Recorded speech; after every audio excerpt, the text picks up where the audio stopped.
So I'm in the holiday spirit a little bit earlier this year than normal. I find that I really enjoy kind of coming up with ideas for gift baskets and doing the crafting and stuff. I really enjoy that whole process as long as I get an early enough start that I'm not at all stressed about it. So this year I got started probably late September, early October, just coming up with ideas, and yeah, I've been puttering away at it little by little, and I've been making some pretty good progress. So the first thing that I knit was a pair of fingerless mitts for a friend who had a birthday in September.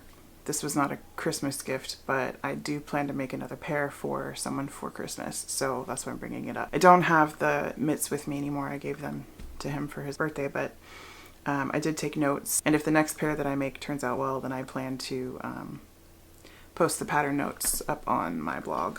Okay, so the other thing that I have been making is, if you're someone who thinks you might be getting a gift from me this year, you might want to look away for a minute. I'll wait. No? Okay, well, don't say I didn't warn you. So I've been making a bunch of these dish scrubbies in holiday colors. As you can see, I have a lot of ends to weave in. I probably should just do that as I go, but it's too late now. And my plan is to do little 3-packs for everybody this year. The notes for making these are up on my blog. If you're a knitter, this is not a mystery. You know how to do a little garter square. But yeah, I find these really handy and I use them all the time. So I thought it would be a really nice Christmas gift to give to people. And then the other thing is, last year I got my hands on some beeswax. And whenever I share about this, I get a lot of questions about where I sourced my beeswax. It's a honey company that is local to me. They're literally down the road. The guy has worked with my husband for years. They only have their beeswax available for certain points in the year. Sorry, the sun is like, whew, today. Anyway, they only have their beeswax available during certain parts of the year. And I know that they've run out already this year. So last year I bought 10 pounds of beeswax, just 10 blocks of this. And I turned it all into hand-dipped candles. This is my candle basket. And I made 3 different sizes. One was kind of your more traditional, like 12-inch size. I don't know if that's actually what size these are, but I'm eyeballing it. Once I started getting lower on beeswax, I made some shorter candles. And then when I got really low on beeswax, I made these little birthday candle sized candles, and this was so fun. It took an entire day to do this project, and as you can see, I still have quite a few candles left. It's not quite enough to get me through the holidays with giving them away as gifts and stuff, so I'm planning to make another round of these this year. And actually I have even more. I think I have like 20 pounds of beeswax at this point, so I'm probably not going to turn it all into candles. I'll probably use some of it for making salves and stuff, but yeah, I am thinking I might do a how-to video on these because they're so much easier than I thought that they would be. I mean, don't get me wrong, it's an intense process. Like, it does take all day, but you can stop for breaks and you know, watch a show, listen to music or whatever. My arm was so sore by the end of the day that it wasn't even funny, but it was worth it. So the other thing I like to do every Christmas is get out my little caddy of yarns that I bought specifically for making Christmas things, like these little gnomes. This is an Imagined Landscapes pattern. Yeah, I make a few of these every year. And this year I want to make some bigger ones. I actually got started with that last year. You can see this hat is significantly larger than even this whole little guy. But I want to make a bunch of these just to like have them hanging out around my house. And I was even thinking it might be fun to make some gnome hats for us for Christmas. I'm definitely feeling all the Christmas feels. Some years I'm into it and some years I'm not, and I'm super into it this year.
We converted our little chicken tractor into a safe space for Danny and the pullets to help them intermingle with the flock. And so far it's working out pretty well.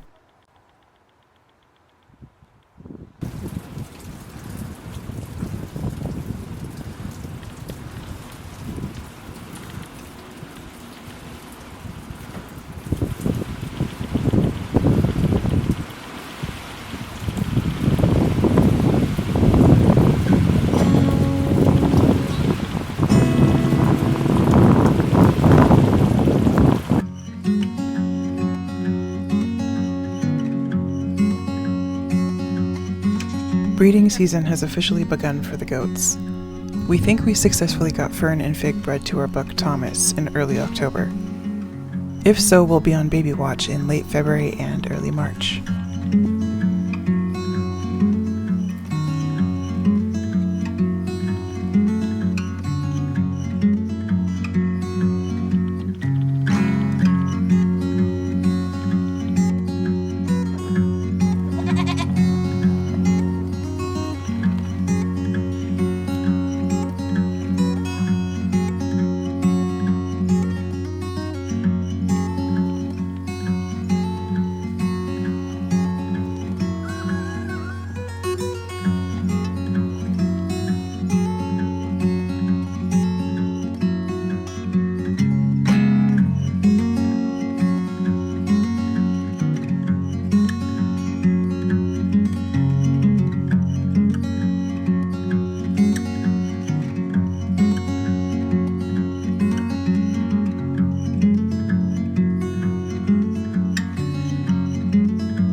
I wanted to let you all know that I've been a little bit more active on my blog recently.